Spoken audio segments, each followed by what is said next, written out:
Hello guys, আসসালামু আলাইকুম। কেমন আছেন আপনারা সবাই? আশা করি সবাই ভালো আছেন। সব সময় তো শহরের দৃশ্যগুলো দেখেন, আজ একটু গ্রামের দৃশ্যগুলো দেখুন, খুব ভালোই লাগবে। সব মিলিয়ে একটি ভিডিও দেখার মতো, তাই আশা করি ভিডিওটি পুরোটাই দেখবেন, পার্ট বাই পার্ট আসতে থাকবে।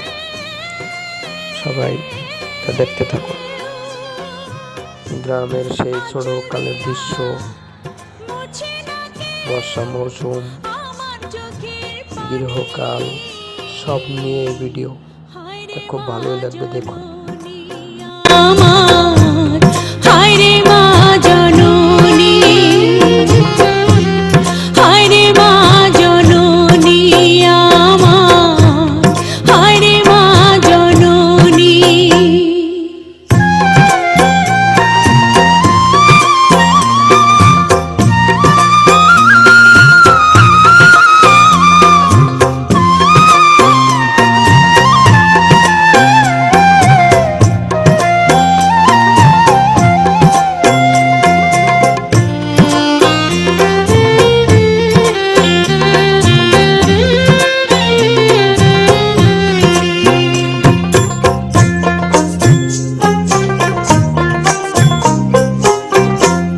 চইলা গেলা কোন যা